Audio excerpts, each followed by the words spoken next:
অনেকদিন হলো বিয়ে হইছে, দীর্ঘদিন চেষ্টা করার পরেও বাচ্চা কনসিভ করাতে পারতেছেন না।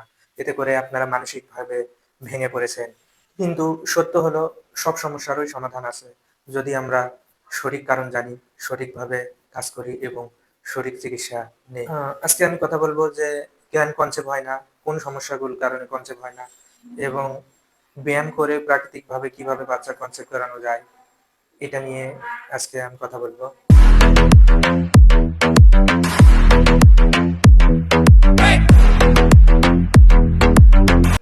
আসসালামু আলাইকুম। আমি আরিফুল ইসলাম, চিফ ফিজিওথেরাপিস্ট। আশা করি আপনারা এই ফুল ভিডিওটি দেখবেন এবং আপনার সমস্যা থেকে সমাধান পাবেন। চলুন আমরা এখন জানে নিই যে কি সমস্যার কারণে কনসেপ্ট হয় না। তো প্রধানত যেসব কারণে কনসিভ হয় না সেটার মধ্যে ১ম সমস্যা সেটা হচ্ছে আমাদের নারীদের হরমোনাল ইমব্যালেন্স। হরমোনাল ইমব্যালেন্স বলতে দেখা যায় যে এখন বেশিরভাগ নারী পিসিওএস এর সমস্যা, থাইরয়েডের সমস্যা। এটার কারণে শরীরে ডিম্বাণু তৈরি হয় না। সেকেন্ডলি যেটা সমস্যা হয় সেটা হচ্ছে ওভালেশন বা ওভালেশন ইস্যু। দেখা যায় সঠিক সময়ে সঠিক টাইমে ডিম্বাণুটা তৈরি হয় না নারীদের শরীরে।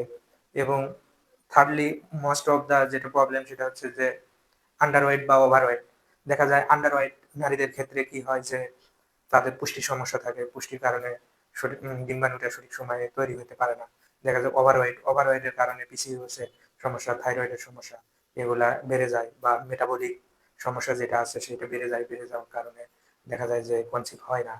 এবং চতুর্থ পর্যায়ে যে সমস্যাটা আমরা দেখে থাকি সেটা হচ্ছে যে স্ট্রেস, মানসিকভাবে দুশ্চিন্তাগ্রস্ত হয়ে পড়ে।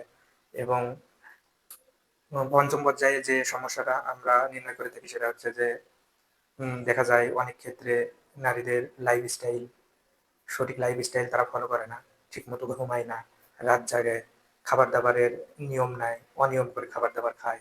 দেখা যায় বাইরে খাবার খায়, ফাস্ট ফুড খায়, এক্সারসাইজ করে না। এক্সারসাইজ না করলে প্রাকৃতিকভাবে কনসিভ করা আসলেই খুবই কঠিন। এটা খুবই চ্যালেঞ্জিং। হ্যাঁ, এখন আসা যাক যে সমাধান এবং ব্যায়াম। আমি যে ব্যায়ামগুলোর নাম বলবো এই ব্যায়ামগুলা করলে এবং ব্যায়ামটা আমি পারফর্ম করে দেখাই দিব যে এই ব্যায়ামগুলা সঠিকভাবে যদি আপনারা নিয়মিত করেন, এই ব্যায়ামগুলা করলে প্রাকৃতিকভাবে কনসিভ হওয়ার সম্ভাবনা খুবই পরিমাণে বেড়ে যায়। সেটা হচ্ছে যে প্রথমত আপনারা করবেন বাটারফ্লাই এক্সারসাইজ, তারপরে আপনারা করবেন ব্রিজিং এক্সারসাইজ, তারপরে আপনারা cats and cow exercise. Butterfly exercise করলে পেলভিক এরিয়াতে ব্লাডের সঞ্চালনটা বেড়ে যায়, হরমোন কন্ট্রোল করে। তারপরে আছে ক্যাটস অ্যান্ড কাউ এক্সারসাইজ যদি আপনারা করেন এটা ব্রেন থেকে স্ট্রেস কমায়, হরমোনের ব্যালেন্সটা ধরে রাখে। এবং তারপরে আপনার করবেন ব্রিজিং এক্সারসাইজ করলে পেলভিক ফ্লোর মাসেলের স্ট্রেংথ বাড়ায়, এটাতে ডিম্বাণু তৈরি করতে সাহায্য করে। ও এখন আমি দেখাবো যে বাটারফ্লাই এক্সারসাইজ আপনারা কিভাবে করবেন। এই বাটারফ্লাই এক্সারসাইজটা আপনারা যখন করবেন তখন দিনে ২ থেকে ৩ বার ৩ থেকে ৪ মিনিট করে এরকম করে পাটা এরকম করে নিবেন। আমার পেনটা একটু টাইট তো এরকম করে রেখে পাটা এরকম করবেন ৩ থেকে ৪ মিনিট করে। এতে কি হবে আপনার পেলভিক এরিয়ায় রক্ত সঞ্চালন বেড়ে যাবে, হরমোনাল ইমব্যালেন্সটাকে কন্ট্রোল করবে। এটা সুবিধা হবে আপনাদের। তো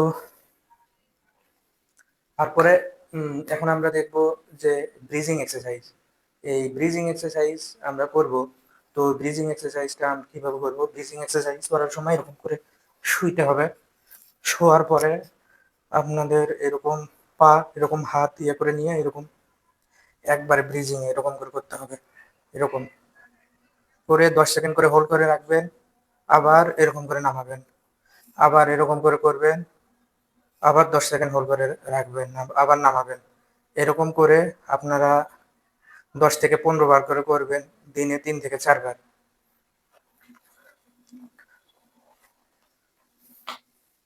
তারপরে এখন আমি আপনাদের দেখাবো যে ক্যাটস অ্যান্ড কাউ এক্সারসাইজ।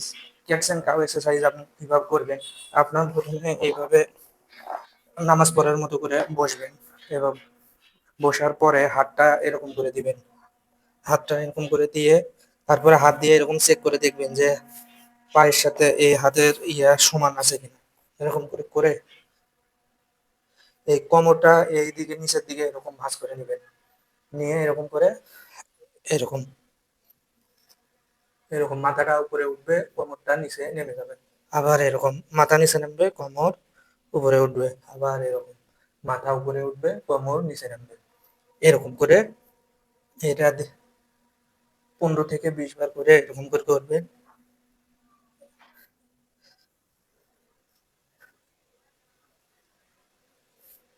দিনে 3 থেকে 4 বার আপনারা 15 থেকে 20 মিনিট করে এটা করবেন। এটা করলে কি হবে, আপনাদের স্ট্রেস, যাদের অতিরিক্ত স্ট্রেস আছে, এটা দূর হয়ে যাবে। এবং এই 3টা এক্সারসাইজ নিয়মিত করার পাশাপাশি একটা নারীকে প্রতিদিন আধা ঘন্টা ধরে হাঁটার জন্য চেষ্টা করতে হবে। প্রতিদিন সকালবেলা বা বিকেলবেলা আধা ঘন্টা করে হাঁটতে হবে। ব্যায়ামের পাশাপাশি কিছু বিষয়ে খুবই গুরুত্ব দেওয়া উচিত। সেটা হলো প্রতিদিন সময় মতন ঘুমানো, 7 থেকে 8 ঘন্টা ঘুমানো এবং পুষ্টিকর খাবার খাওয়া, জাঙ্ক ফুড খাবার ছেড়ে দেওয়া, বাইরের খাবার ছেড়ে দেওয়া এবং ব্রেনের উপর থেকে স্ট্রেস কমানো, অতিরিক্ত দুশ্চিন্তা না করা, কোনো বিষয়ে ওয়ারি হয়ে না যাওয়া এবং রেগুলার একজন বিশেষজ্ঞ গাইনোকোলজিস্টের কনসাল্ট করা। মনে রাখবেন, বন্ধ্যাত্ব মানেই জীবনের শেষ নয়।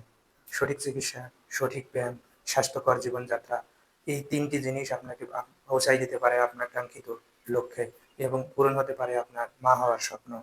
আপনার কমেন্টে জানাবেন আপনার কার কি সমস্যা এবং আশা করি আমার চ্যানেলটি আপনারা সাবস্ক্রাইব করবেন, আমার পাশে থাকবেন, লাইক, কমেন্ট, শেয়ার করবেন। ধন্যবাদ।